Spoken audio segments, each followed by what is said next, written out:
At 5:47 in the morning, Margot sat alone in her kitchen, waiting.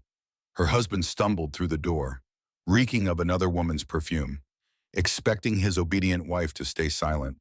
But this time, she was not silent. She was ready. In her pocket was a list. 7 lines written by their 8-year-old son. 7 things he would never forgive his father for.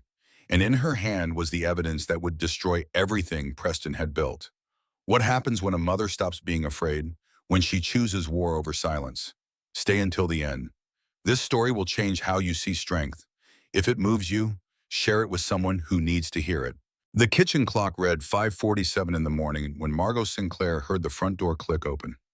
She sat perfectly still at the marble island, her hands wrapped around a mug of cold coffee she had stopped drinking 3 hours ago. The house was silent except for the soft hum of the refrigerator and the distant rhythm of her own heartbeat pounding against her ribs. She had been waiting for this moment, preparing for it. And yet, when she heard Preston's footsteps crossing the foyer, something inside her chest tightened like a fist. The lights were off except for the single pendant lamp above the counter, casting a golden circle onto the white marble. Margot had positioned herself deliberately within that light, knowing exactly what her husband would see when he stumbled through the kitchen door. Preston appeared in the doorway, his tie hanging loose around his neck. His shirt wrinkled in ways that suggested it had been removed and hastily replaced. The faint scent reached her before he even stepped fully into the room. Sweet, floral, unmistakably feminine. A perfume that did not belong on a married man's collar. He froze when he saw her sitting there. For 3 heartbeats, neither of them spoke. Margot studied his face, watching the emotions flicker across his features. Surprise, irritation, and then settling into place like a familiar mask. Arrogance. Preston ran a hand through his disheveled hair and walked to the refrigerator without looking at her. He pulled out a bottle of water and twisted off the cap with practiced casualness. Margot said quietly, "Long night at the office." He took a long drink before responding. "Client dinner ran late. You know how these things go." She did know. She had known for 18 months exactly how these things went. The late nights, the weekend conferences that did not exist on any company calendar. The receipts she had found tucked into jacket pockets, bearing the names of hotels and restaurants she had never visited with him. But tonight was different. Tonight, Margot was done pretending. She slid a manila folder across the marble counter toward him. Preston glanced at it with a frown. He asked, "What is this?" Margot replied. "Open it." He set down the water bottle and flipped open the folder with the impatience of a man interrupted from more important matters. She watched his face as he processed the contents. Bank statements, hotel receipts, photographs. The arrogance drained from his expression like water from a cracked vessel. Preston's voice dropped dangerously low. "Where did you get these?" she answered simply. "It does not matter where I got them. What matters is that I have them, and so does my lawyer." The words hung in the air between them like smoke. Preston's jaw tightened, and for the first time since she had known him, Margot saw something flicker behind his eyes that looked almost like fear. But only for a moment. Then the mask returned. "Harder than before," he said through clenched teeth. "You went through my private accounts. You hired someone to follow me. Do you have any idea what you have done?" Margot stood slowly, her voice steady despite the trembling in her hands. "I know exactly what I have done. I protected myself. I protected Oliver. Something you stopped doing a long time ago." At the mention of their son's name, something shifted in the kitchen. The tension crystallized into something sharper, more dangerous. Preston stepped toward her, and Margot instinctively stepped back. He noticed. A cold smile curved his lips. He said, "Oh, you are not going anywhere. You signed a prenup. You remember that, do you not? You walk out that door. You get nothing, no money, no house, and my mother's lawyers will make absolutely certain you never see Oliver again." The threat landed exactly where he intended it to land. Margot felt the words pierce through her carefully constructed armor, striking at the only thing that truly mattered to her. But before she could respond, a small voice came from the hallway. "Mom." They both turned. Oliver stood in the kitchen doorway in his dinosaur pajamas, clutching a folded piece of paper in his small hands. His dark hair was mussed from sleep, and his eyes moved between his parents with an understanding that no 8-year-old should possess. Preston's voice shifted instantly, becoming warm and paternal. Hey, buddy, what are you doing up so early? Oliver did not look at his father. Instead, he walked directly to Margot and held out the paper. He said quietly, I wrote this for Dad. I want him to read it. Margot's hands trembled as she unfolded the paper. The handwriting was careful, deliberate, the letters slightly uneven in the way of a child who had taken great pains to get each word right. She read the title aloud, her voice barely above a whisper. Things I will never forgive Dad for. Preston's face went pale. Margot continued reading, each line striking her heart like a hammer blow. Number 1, you missed my championship game to work, but I saw you at a restaurant with her. She looked up at Preston, her eyes burning. Number 2, you made Mom cry on her birthday, Preston said sharply. Oliver, go back to bed. But Oliver stood his ground.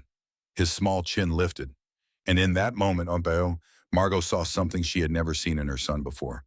Defiance? Oliver said, No, I want you to hear it. All of it. Margot continued reading. Number 3, you told me I was a mistake that trapped you. Her voice cracked on the word mistake.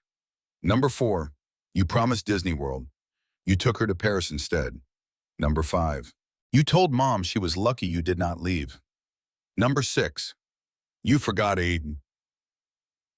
Should I exist? The kitchen fell absolutely silent. Preston stared at his son as if seeing him for the first time. His mouth opened, but no words came out. Oliver turned and walked back toward his bedroom without another word. His small footsteps echoed through the hallway, each one punctuating the devastation he had left behind. Margot carefully refolded the paper and placed it in her pocket. When she looked at Preston again, something had changed in her eyes. The fear was still there, buried deep, but rising above it was something stronger.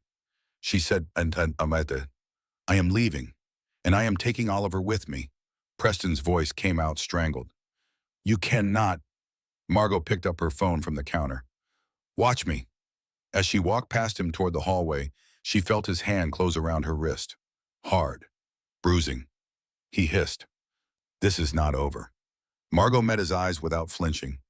No, it is just beginning. She pulled free and walked away, leaving Preston standing alone in the harsh light of the kitchen, surrounded by the evidence of everything he had destroyed. 3 months earlier, Margot had made a decision that would change everything. It happened on an ordinary Tuesday afternoon, in the parking lot of Oliver's elementary school. While she waited in her silver SUV for dismissal, she had been scrolling through Preston's iPad, which he had accidentally left on the kitchen counter that morning. She told herself she was just checking his calendar to coordinate their schedules. But somewhere between the meeting requests and conference calls, she found the text messages. Vivian. The name appeared over and over, attached to messages that left nothing to the imagination. Weekend getaways, hotel reservations, promises whispered in the language of betrayal.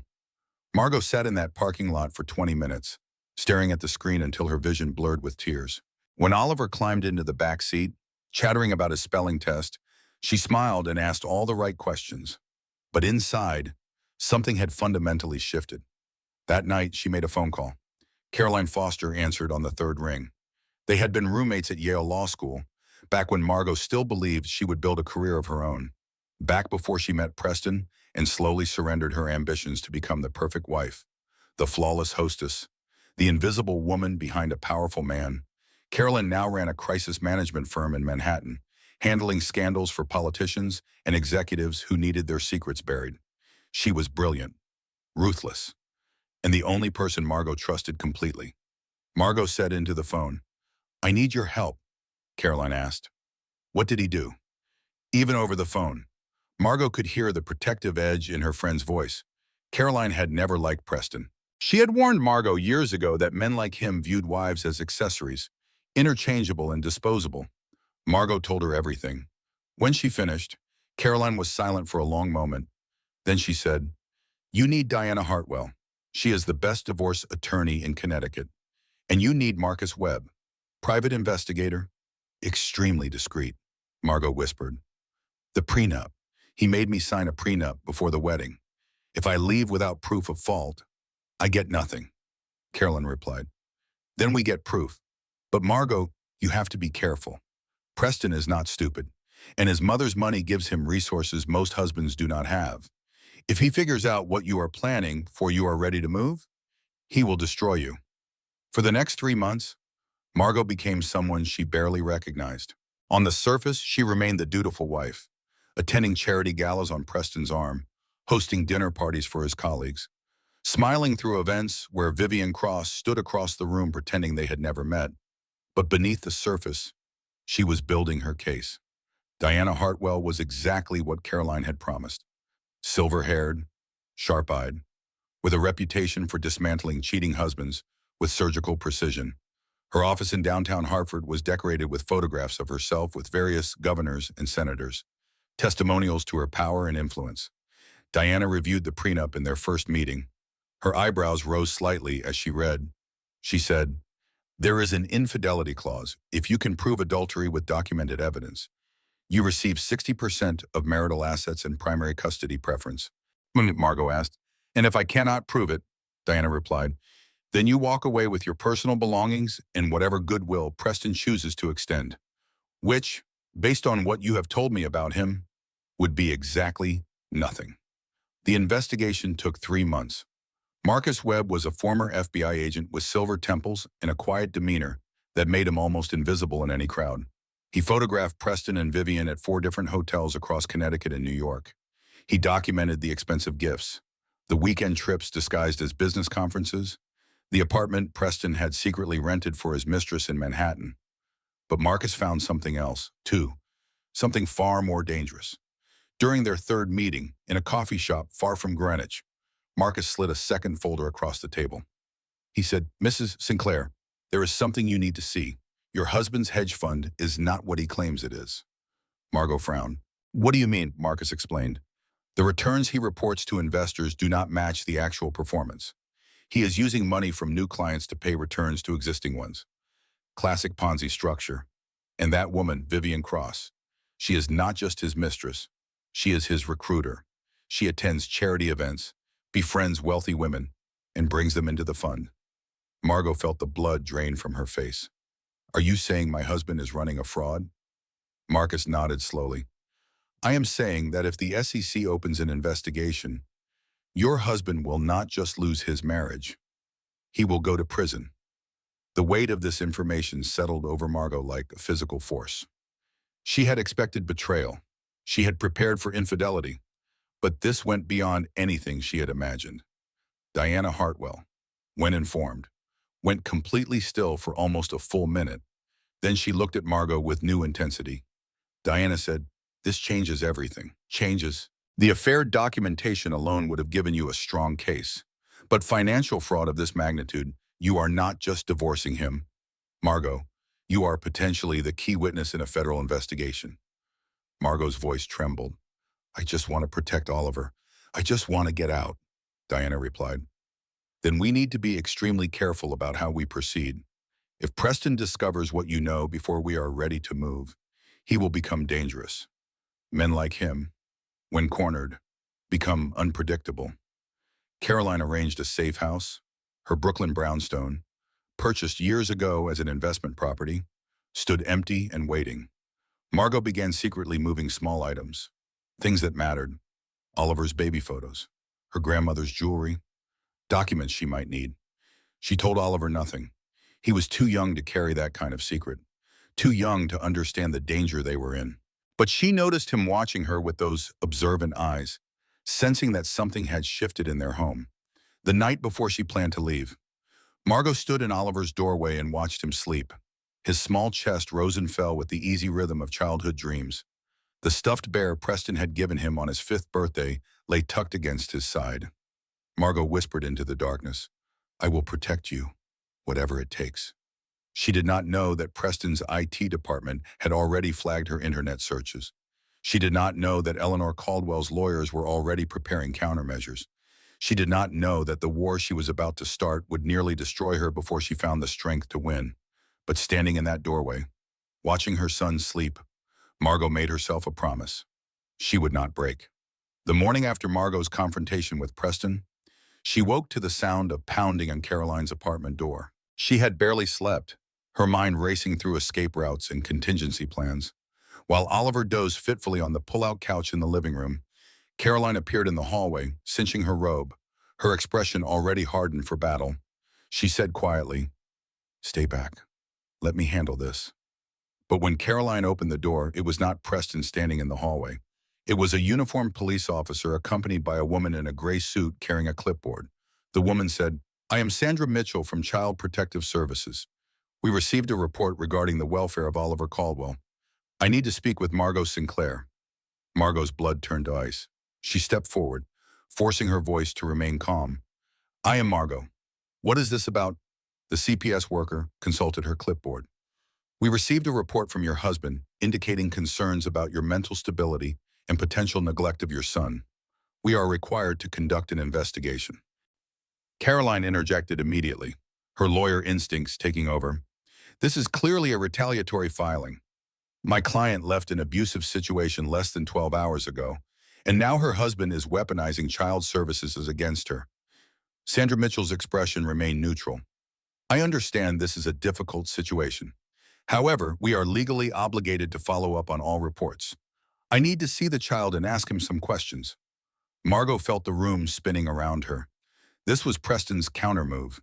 He had struck before she even had time to breathe, using the very institutions meant to protect children as a weapon against her. Oliver appeared in the hallway, rubbing his eyes.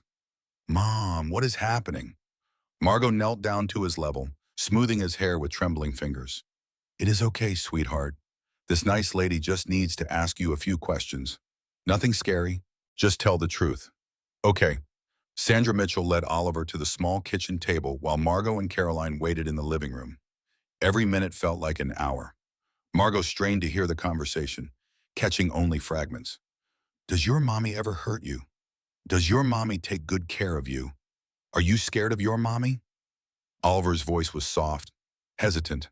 He was 8 years old, overwhelmed by the sudden upheaval of his world, and now a stranger was asking him questions about his mother with a tone that implied something was wrong. When the interview ended, Sandra Mitchell returned to the living room with a carefully neutral expression. She said, "Oliver seems well cared for. However, given the circumstances, we will need to complete our investigation before we can close the case. Mr. Caldwell has provided testimony from household staff regarding concerning behaviors." Margot's voice cracked. "What testimony, what behaviors?" Sandra replied. "I am not at liberty to share those details at this time. Someone will be in contact within 72 hours. After the CPS worker left, Margot collapsed onto the couch. Caroline immediately pulled out her phone and began making calls. Margot whispered, "He is going to take Oliver away from me," Caroline said firmly. "Not if I have anything to say about it. I am calling Diana right now." But the next 72 hours brought nothing but escalating horror. First came the call from Diana Hartwell.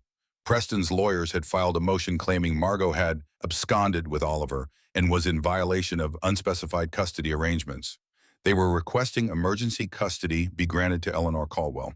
Then came the notification that Margot's bank accounts had been frozen. Preston claimed she had stolen marital funds. Every credit card she possessed was suddenly declined. Finally, Diana called with news that made Margot sink to the floor. Diana said, "I have been hit with a bar complaint. Caldwell family attorneys are claiming I engaged in unethical behavior by advising you to hide marital assets. It is completely fabricated, but I am required to temporarily step back from your case until the review is complete." 3 catastrophes, one after another, like a carefully orchestrated avalanche designed to bury her. Margot sat on the bathroom floor that night, her knees pulled to her chest, gasping for air that would not seem to fill her lungs. The walls pressed in around her. The future stretched ahead like a dark void. Oliver knocked softly on the door. "Mom, are you okay?" She covered her mouth, willing herself not to cry where he could hear. She had to be strong.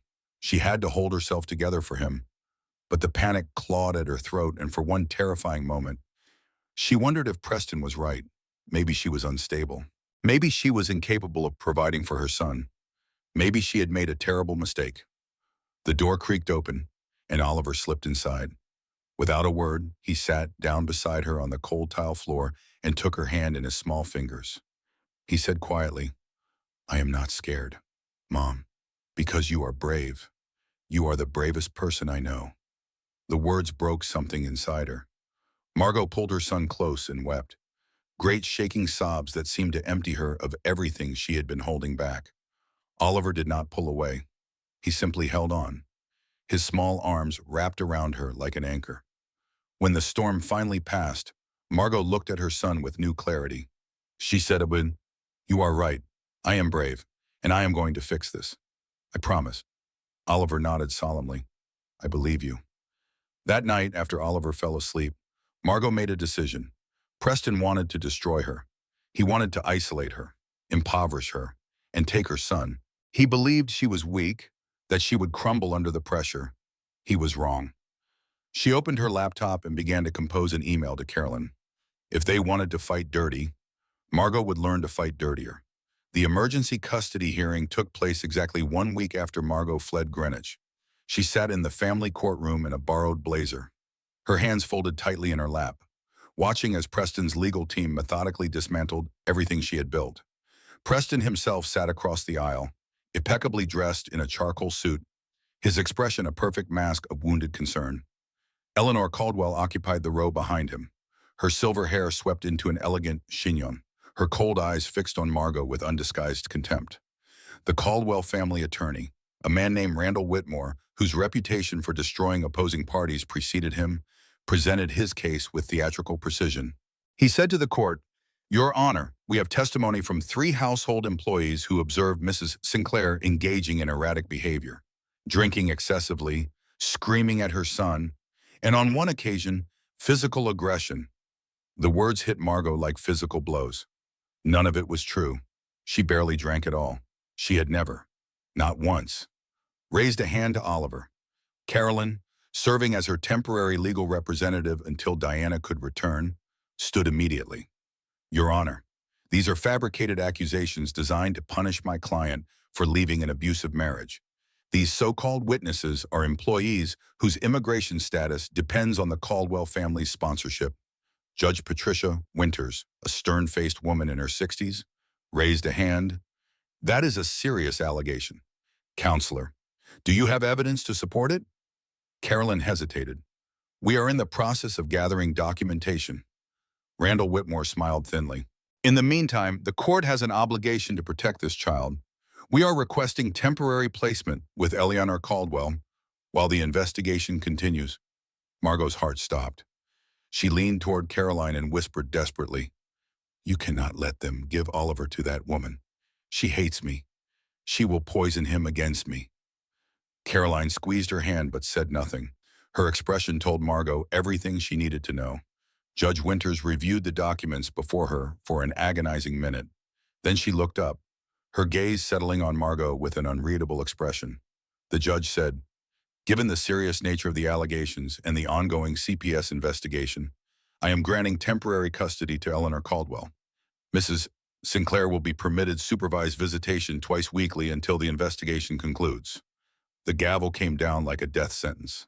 Margot heard herself screaming, felt Caroline's hands gripping her arms, but everything seemed distant, muffled, as if she were drowning in deep water. The bailiff approached. Preston's lawyer murmured something about orderly transfer. And then Oliver was there, standing in the aisle tall, his small face crumpling with fear. He cried, "Mom, Mom, do not let them take me." Margot lunged toward him, but the bailiff held her back. Eleanor Caldwell appeared beside Oliver, placing a manicured hand on his shoulder with the proprietary air of someone claiming an object. Eleanor said smoothly, "Come along, Oliver. Grandmother is going to take care of you now." Oliver looked back at Margot, his eyes bright with tears. "Mom, please." Margot's voice broke as she called out, "I love you, Oliver. I am going to fix this. I promise. I promise." But Oliver was already being led away, through a side door, out of her reach. The last thing she saw was his small hand reaching back toward her before the door closed between them. Margot collapsed in the hallway outside the courtroom. Carolyn knelt beside her, speaking words of comfort that could not penetrate the devastation. Preston walked past without looking at her, but Eleanor paused, her heels clicking on the marble floor. She said quietly, so only Margot could hear, You should have known better than to challenge this family. Women like you never win. You simply lack the breeding. Then she was gone, following the path they had taken her grandson, leaving Margot broken on the cold courthouse floor. The days that followed blurred together in a haze of grief. Margot could not eat. She could barely sleep. She spent hours staring at photographs of Oliver on her phone, replaying his voice in her memory, counting the minutes until her next supervised visitation. The first visit took place in a sterile observation room with a CPS worker present. Oliver ran to her the moment she entered, throwing his arms around her waist with desperate strength. He whispered, "I hate it there, Mom. Grandmother says you are sick. She says you cannot take care of me anymore." Margot held him close, breathing in the familiar scent of his shampoo. "That is not true, sweetheart. I am not sick, and I am going to bring you home. I just need you to be brave a little while longer." Oliver pulled back and looked at her with those solemn eyes. "I am trying, Mom, but it is really hard." When the visit ended and Oliver was led away again, Margot felt a piece of her soul tear loose and follow him. That night, she sat alone in Caroline's apartment, staring at the wall with hollow eyes. Caroline approached carefully. "Margot, we need to talk about next steps." Margot's voice was flat. "There are no next steps. They took my son. They took everything." Caroline sat down beside her. "Marcus called. He has been digging deeper into Preston's finances. There is more evidence of fraud, enough to bring federal attention.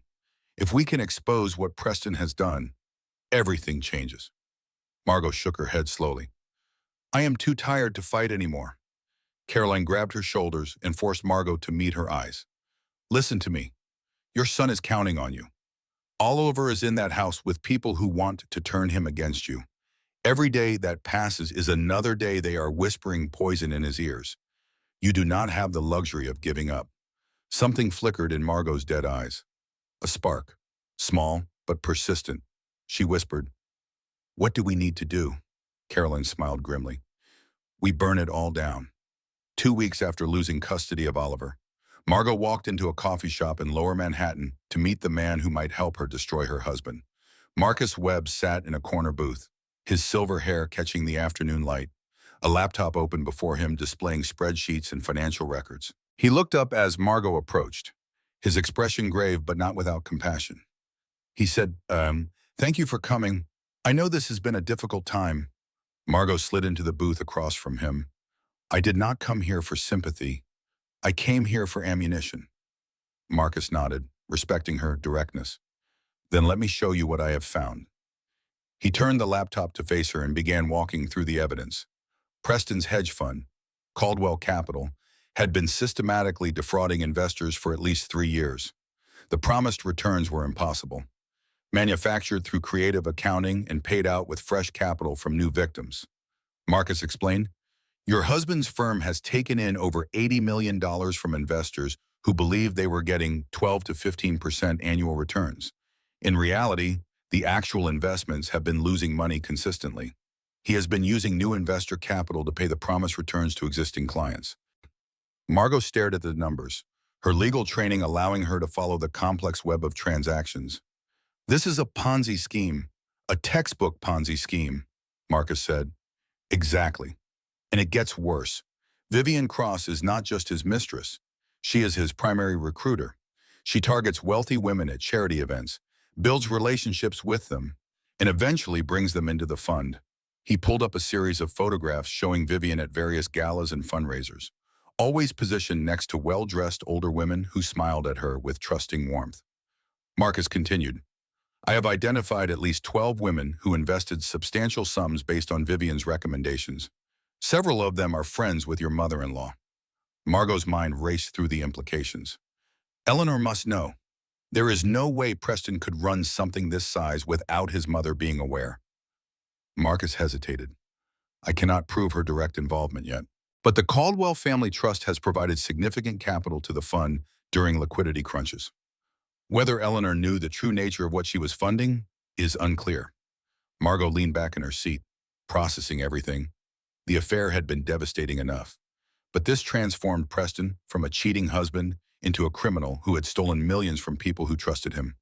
She asked, "If we take this to the SEC, what happens?" Marcus replied, Federal investigation, asset freezes, likely criminal charges. Your husband would be facing decades in prison. Margot thought of Oliver, trapped in Eleanor's mansion, being told lies about his mother every day. She said, "Then we take it to the SEC." Marcus held up a cautionary hand.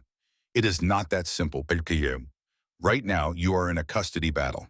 If you are the one who triggers the investigation, Preston's lawyers will claim you did it for personal revenge. They will paint you as unstable, vindictive. It could hurt your custody case rather than help it."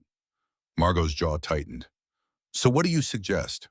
Marcus closed the laptop. "We need to expose him publicly first. Create a situation where the fraud is revealed in a way that cannot be traced back to you.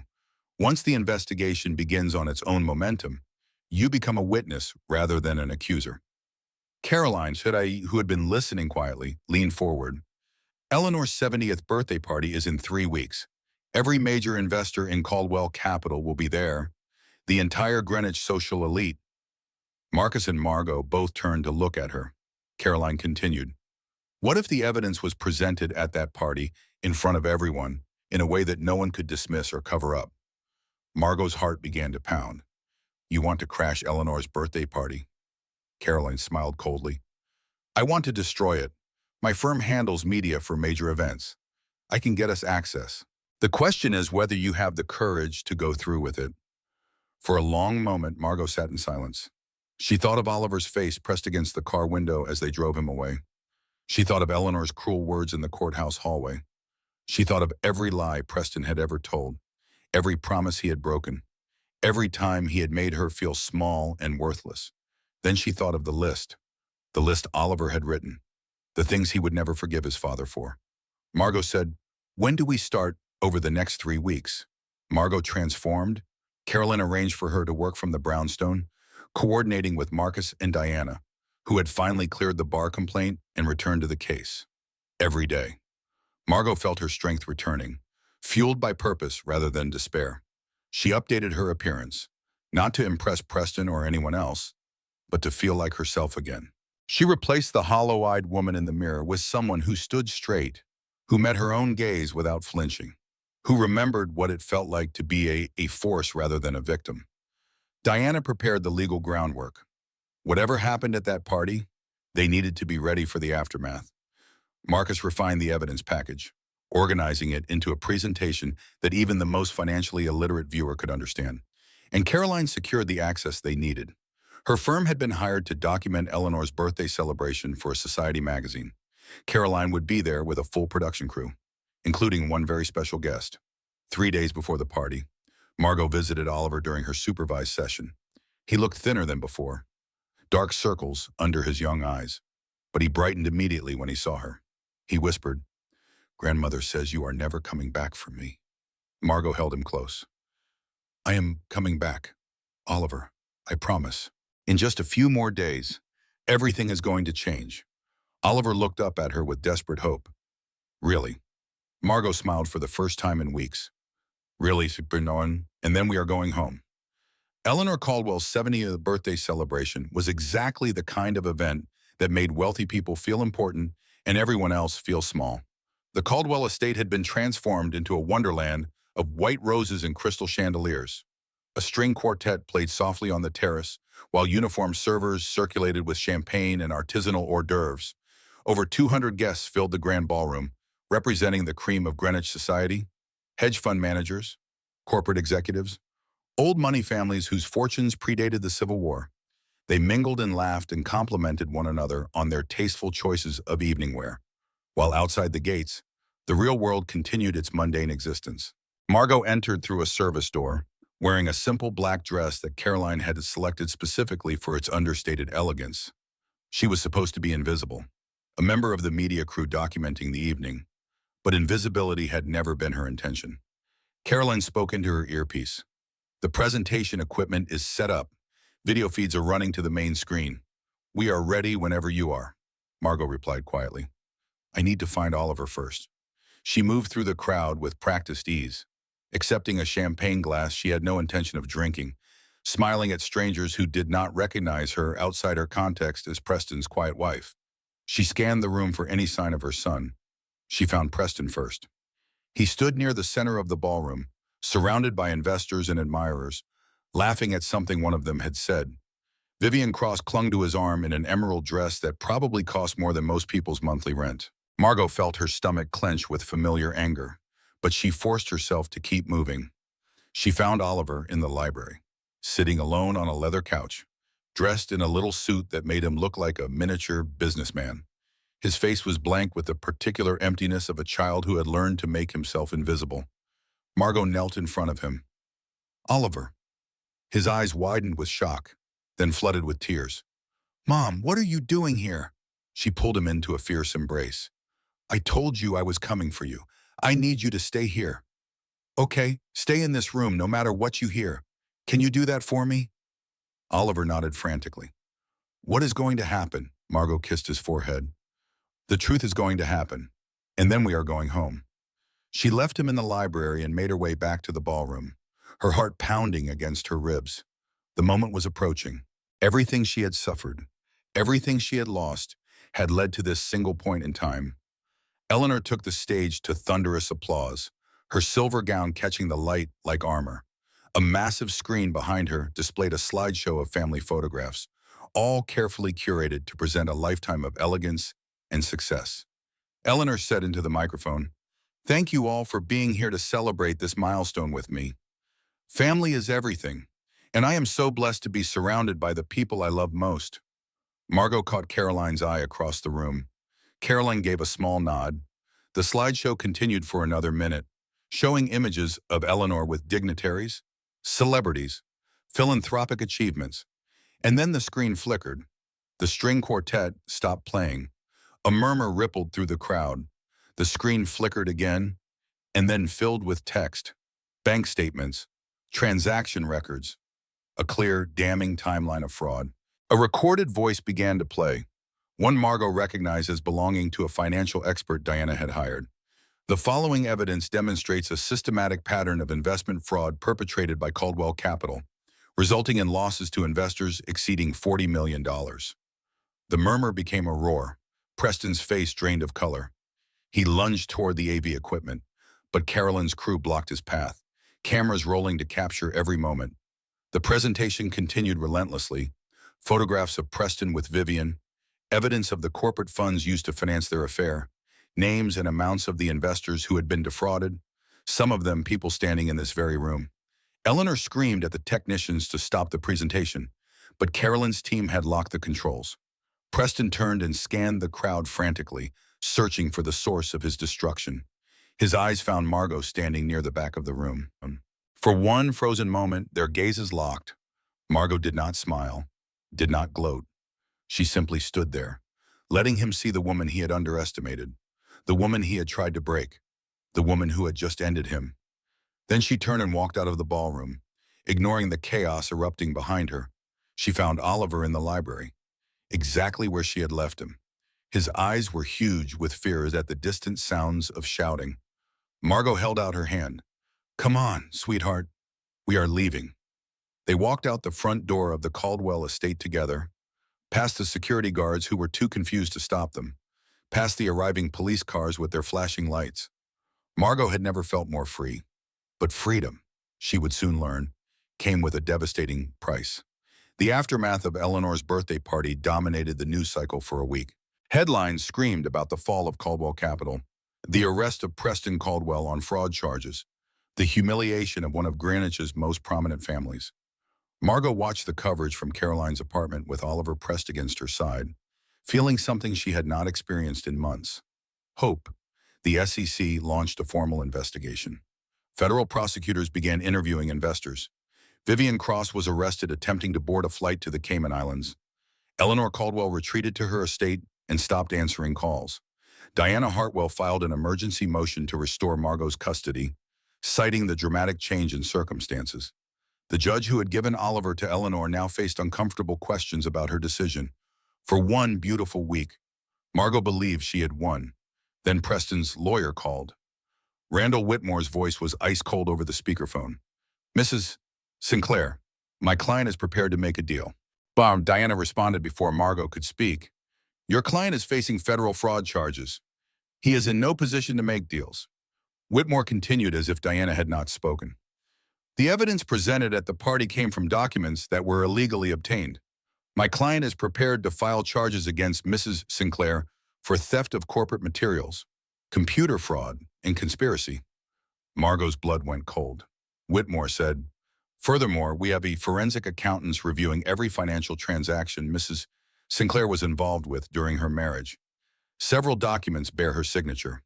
We believe we can make a compelling case that she was a co-conspirator in any alleged agate fraud." Diana slammed her hand on the table. "That is absurd. Margot had no involvement in Caldwell Capital's operations." Whitmore's voice dripped with false sympathy. "Signatures do not lie, counselor, and juries tend to believe forensic evidence over protestations of innocence. Unless, of course, Ms. Sinclair would like to reconsider her position."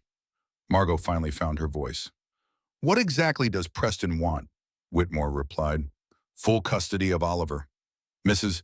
Sinclair agrees not to testify against my client. She walks away quietly and avoids the complications of a federal prosecution." The call ended. Margot sat in stunned silence, her hard-won hope crumbling like sand. Diana spoke carefully. "This is a bluff.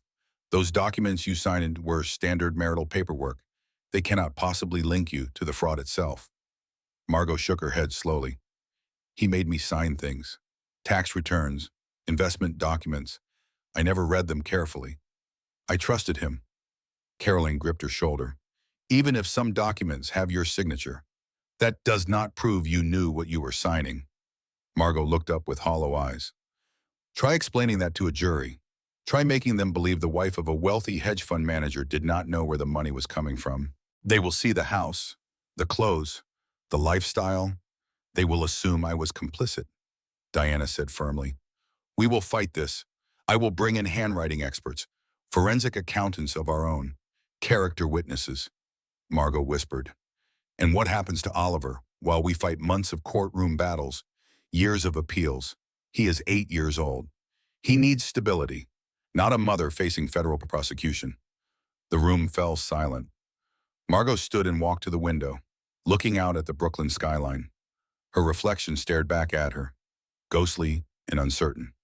She said, "Preston is not going to stop. Even from prison, he will keep coming after me. His mother has unlimited resources and unlimited hatred. As long as I am a threat to them, they will never leave us alone." Caroline asked gently, "What are you thinking?" Margot turned around. "I am thinking that I did not come this far to lose. But I also did not come this far to sacrifice my son's childhood to endless legal warfare." Diana said, "Whatever you decide, we will support you. But you need to understand something. If you take Preston's deal, if you agree not to testify, he might get a lighter sentence. He might be out in 5 years instead of 15. Is that something you can live with?" Margot closed her eyes, thinking of Oliver, his small hand in hers, his voice asking if she was brave. She opened her eyes with new determination. She said, "I am not taking his deal, and I am not running. There has to be another way." Diana leaned forward. "Then help me find it. Tell me everything about those documents, every signature, every meeting, every conversation. We will build a defense so solid even Preston's lawyers cannot crack it." Margot nodded slowly. "Where do we start?" Diana replied. "From the beginning. And this time, we do not leave anything out." The next week was brutal. Margot spent 12 hours a day with Diana's team, reconstructing years of financial decisions, identifying every document that bore her name, establishing her complete lack of involvement in Caldwell Capital's operations. Marcus Webb dug deeper into Preston's records, finding evidence that signatures had been forged, that Margot's name had been added to documents after the fact. And Oliver, staying with Caroline while the legal battle raged, wrote his mother a letter that she carried in her pocket every day. "Mom, you taught me that brave people tell the truth even when it is scary. You are the bravest person I know. Do not give up." Margot would not give up, no matter what it cost.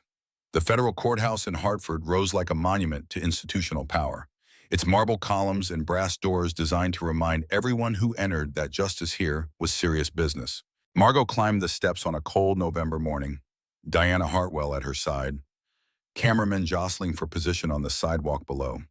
The trial of Preston Caldwell had become a media sensation. Prosecutors called it one of the most significant fraud cases in Connecticut history. Defense attorneys called it a witch hunt orchestrated by a vindictive ex-wife. And the public, hungry for stories of fallen titans, devoured every detail. Margot was called as a witness on the fourth day of testimony. She had prepared for this moment obsessively, rehearsing her answers with Diana until they felt natural rather than scripted. But nothing could fully prepare her for walking into that courtroom and seeing Preston sitting at the defense table, watching her with those cold eyes that had once promised her forever. She took the witness stand and placed her hand on the Bible. The clerk asked, "Do you solemnly swear to tell the truth, the whole truth, and nothing but the truth?" Margot replied, "I do." The federal prosecutor, a woman named Catherine Pierce with silver-streaked hair and the bearing of someone who had sent dozens of criminals to prison, approached the witness stand with measured calm. She said, "Mrs. Sinclair, please describe your understanding of your husband's business during your marriage." Margot answered, "I knew Preston ran a hedge fund. He would discuss his work in general terms, but I was never involved in the operations. He told me his job was to make money for wealthy clients, and I had no reason to question that." Pierce asked, "Did you ever have access to Caldwell Capital's financial records?" Margot replied, "No. Preston kept his work completely separate from our home life. I did not have passwords to his accounts.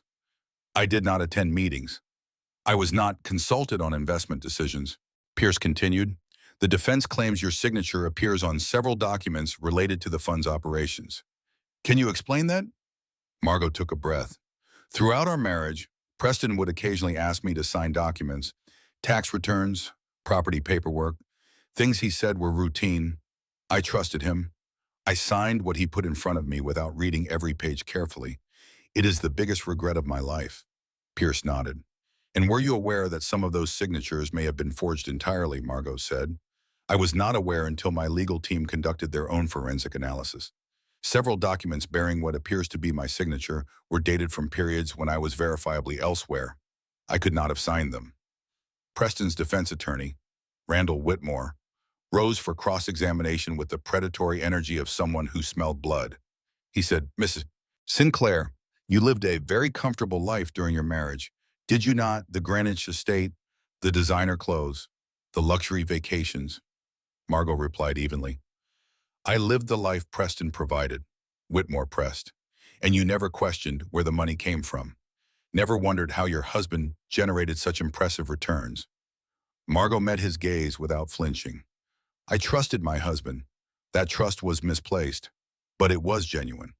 I did not question him because I did not believe the man I married was capable of stealing from his own clients." Whitmore leaned forward. "But you do believe that now," Margot said quietly. "I believe the evidence." Whitmore shifted tactics. "You orchestrated the humiliation of my client at his mother's birthday party. You hired private investigators to follow him. You deliberately exposed private financial information in a public setting designed to cause maximum damage to his reputation. Is this the behavior of an innocent woman, or is it revenge?" Diana rose immediately. "Objection. Counsel is testifying," Judge Richard Blackwell said. "Sustained. Ask a question. Counselor." Whitmore rephrased. "Mrs. Sinclair, what was your motivation in exposing your husband's alleged crimes in such a dramatic fashion?" Margot considered the question carefully before responding. "My motivation was to tell the truth. For years, I was afraid of my husband. I was afraid of his power, his money, his family. When I discovered what he had done, but I realized I was not the only person he had hurt. There were dozens of investors who trusted him with their savings, their retirements, their futures. They deserved to know the truth, and so did my son." A murmur rippled through the courtroom. Whitmore pressed on, but Margot had found her footing. She answered each question with calm precision, refusing to be rattled, refusing to let him paint her as a scorned woman seeking vengeance. When the cross-examination finally ended, Margot stepped down from the witness stand with her head held high. Preston watched her walk past, and for the first time, she saw something other than anger in his eyes. She saw fear. The prosecution called its final witness 3 days later. Marcus Webb presented the forensic evidence tracing the forged signatures, the falsified returns, the systematic deception that had characterized Caldwell Capital from its inception. Expert witnesses confirmed that Margot had no meaningful access to the operations that constituted the fraud. The defense called character witnesses for Preston, colleagues who spoke of his business acumen and charitable contributions. Eleanor Caldwell testified that her son was a devoted family man who had been led astray by personal troubles. None of it was enough. On the ninth day of trial, Judge Blackwell asked if there were any final witnesses. Diana stood herping. "Your Honor, we have one more witness." Oliver Caldwell requests to address the court. The courtroom fell completely silent when Oliver walked down the center aisle. He looked impossibly small in his best church clothes, a navy blazer and khaki pants that Margot had purchased specifically for this moment. His dark hair was neatly combed, and he clutched a folded piece of paper in his hands with the desperate grip of someone holding on to courage. Judge Blackwell peered down from the bench with an expression that softened notably at the sight of the child. The federal court had strict rules about minor witnesses, but Diana had argued persuasively that Oliver possessed unique testimony the jury needed to hear. Oliver climbed into the witness chair, his feet dangling above the floor. A court officer adjusted the microphone to reach his level. The judge spoke gently. "Young man, do you understand why you are here today?" Oliver nodded solemnly. "Yes, sir, so I am here to tell the truth about my dad." On and the judge continued. "And do you understand that telling the truth is very important? That you must only say things that really happened," Oliver said. "Yes, sir. My mom taught me that brave people tell the truth even when it is scary." The judge glanced at Margot, then nodded. "Very well. You may proceed, counselor." Diana approached the witness stand with a careful kindness she reserved for the most fragile moments. "Oliver, I am going to ask you some questions. You just need to answer honestly. If you do not understand something, it is perfectly okay to say so. Are you ready?" Oliver took a deep breath. "I am ready," Diana asked. "Oliver, did you ever hear your father discuss his work at home?" Oliver said. "Sometimes he talked on the phone a lot. He did not think I could hear him, but sound carries in our house." Diana nodded. "And what kinds of things did you hear?" Oliver looked down at his hands. "One time, I heard him tell someone that the investors would never know the difference. He laughed about it. He said people would believe anything if you told them they were making money." A ripple of reaction passed through the jury box. Diana asked, "Did you ever hear your father talk about your mother in these conversations?" Oliver's voice trembled slightly. "Yes. He told Miss Vivian that Mom would take the blame if anything went wrong. He said she was too stupid to know what she signed." Oliver paused, fighting back tears. "My mom is not stupid. She is the smartest person I know." Margot pressed her hand to her mouth, tears streaming down her face. Diana continued gently. "Oliver, you mentioned Miss Vivian. Can you tell the court who she is?" Oliver said. "She is the lady Dad was with when he was not with us. I saw them together at a restaurant once when Dad said he was working. They were holding hands." The jury members exchanged glances. Diana asked, "How did that make you feel?" Oliver's chin quivered. "It made me feel like our family did not matter. Like I did not matter. I wrote a list of all the things I would never forgive Dad for. I gave it to Mom because I wanted her to know I understood what was happening." Diana said, "We have that list in evidence. Can you tell the court what you wrote?" Oliver unfolded the paper in his hands with trembling fingers. He began to read aloud, his small voice carrying through the silent courtroom. "Things I will never forgive Dad for. Number 1, you missed my championship game to work, but I saw you at a restaurant with her. Number 2, you made Mom cry on her birthday. Number 3, you told me I was a mistake that trapped you. Number 4, you promised Disney World, but you took her to Paris instead. Number 5, you told Mom she was lucky you did not leave. Number 6, you forgot I exist." The words hung in the air like an accusation that no legal argument could refute. Randall Whitmore rose for cross-examination, but something in his demeanor had changed. The predatory confidence was gone, replaced by the awkward calculation of a man who knew that attacking a child on the stand would destroy whatever remained of his client's case. He asked only one question. "Oliver, do you love your father?" Oliver looked directly at Preston for the first time since entering the courtroom. His father sat frozen at the defense table, face ashen, eyes glistening with what might have been tears. Oliver said, "I used to love who I thought he was, but that person was not real. He was just pretending." He paused, then added quietly, "I hope prison helps him become a better person, because the dad I have now is not someone I want to know." Whitmore had no further questions. Oliver stepped down from the witness stand and walked directly to Margot. She wrapped her arms around him and held him close, not caring that the entire courtroom was watching, not caring about decorum or appearances. Her son had just done the bravest thing she had ever witnessed. The jury deliberated for 6 hours before returning their verdict: guilty on 47 counts of wire fraud, investment fraud, and conspiracy.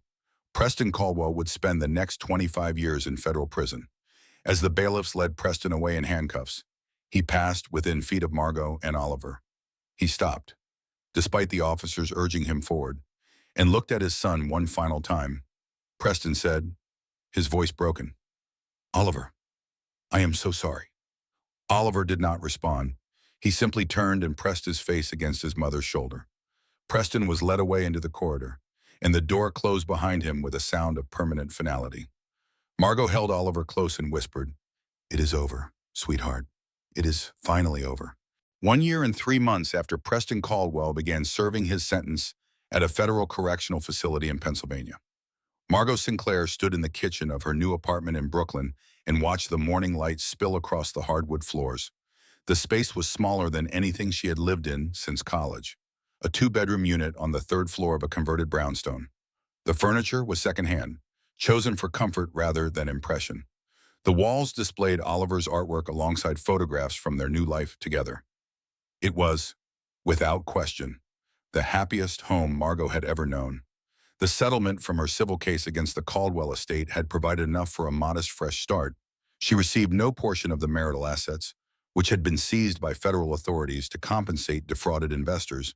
But Diana had successfully argued for the release of Margot's personal accounts and the return of property she had brought into the marriage, combined with her grandmother's jewelry, which she sold to fund Oliver's therapy and her own career restart. It was enough. Margot had returned to practicing law, but not in the corporate world that had consumed her 20s. She now worked at a nonprofit legal clinic specializing in family law, helping women escape situations like the one she had survived.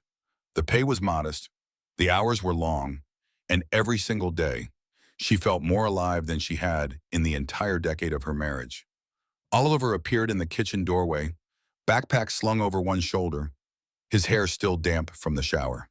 He had grown nearly 2 inches in the past year, his features sharpening from the soft roundness of early childhood into something that hinted at the young man he would become. He asked, "Is there time for pancakes?" Margot smiled. "There is always time for pancakes." She mixed the batter while Oliver set the table, their movements coordinated by the easy rhythm of 1,000 shared mornings. The silence between them was comfortable now, no longer weighted with the tension of secrets and fear. Oliver said, "Mom, there is something I want to show you." He pulled a folded paper from his backpack and handed it to her. Margot wiped her hands on a dish towel and opened it carefully. It was a letter, written in Oliver's increasingly confident handwriting, addressed to his father. "Dear Dad," it began, "I have been thinking about whether to write to you for a long time. My therapist says it might help me to say what I feel, even if I never send this letter. So here is what I want you to know." Margot looked up at Oliver, asking silent permission to continue. He nodded. "I used to hate you. After everything that happened, after the trial and the things I heard, I thought I would hate you forever. But hate is really heavy. It made me tired and angry and sad all the time. So I have been working on letting it go. I do not forgive you for what you did to Mom. I do not forgive you for lying to all those people or for making me feel like I did not matter. Some things are too big to forgive, and that is okay. You have to live with what you did, not me. But I am trying to understand that you are a person who made terrible choices. Maybe you were sick. Maybe you were scared. Maybe you just got lost somewhere along the way. I do not know, and I guess I never will. What I do know is that I am not going to let what happened define who I become. Mom says that the best revenge is becoming someone you are proud of. So that is what I am going to do. I am going to be kind and honest and brave. I am going to take care of the people I love, and I am never, ever going to forget that my choices matter. I hope you find peace in there. I hope you become the person you should have been. But whether you do or not, I am going to be okay. Your son, Oliver. Margot set down the letter with tears streaming down her cheeks. She crossed the kitchen and wrapped her arms around her son, holding him with all the love and gratitude that words could never fully express. She whispered, "I am so proud of you." Oliver hugged her back. "I learned from watching you, Mom." They stood there for a long moment, mother and son, survivors of a storm that had threatened to destroy them both. The morning light continued to pour through the windows, warm and golden and full of promise. Later that evening, after dinner and homework and the comfortable rituals of their shared life, Margot sat alone by the window of their apartment. Oliver had gone to bed, exhausted from a full day of school and soccer practice. The city stretched out below, millions of lights flickering like earthbound stars. She pulled out the original list, now protected in a simple frame. The paper had grown soft with handling. The childish handwriting faded but still legible. "Things I will never forgive Dad for." But at the bottom, in fresher ink, Oliver had added one final line, a line that had not been there when he first wrote the list, a line he had added sometime in the past year without telling her. Number 7. You made me stronger, and I forgive myself for loving you anyway. Margot traced the words with her fingertip, feeling the weight of everything they had survived. The betrayals, the battles, the moments of absolute despair when she had wondered whether she possessed the strength to continue. She thought about the woman she had been when she first discovered Preston's affair.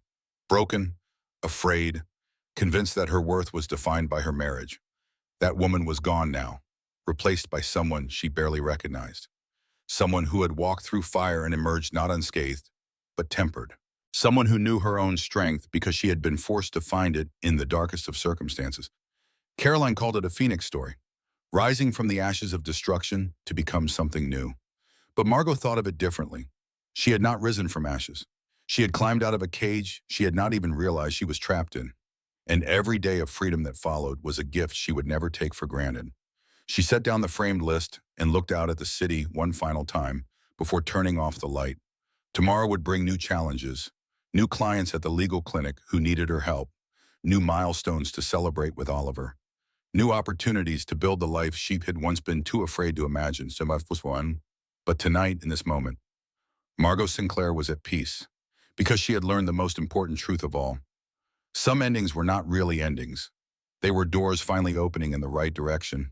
And the woman who walked through them, the woman who chose courage over comfort and truth over safety, was not the same woman who had once been too afraid to knock. She was better. She was braver. She was free. And she would never be anyone's victim again.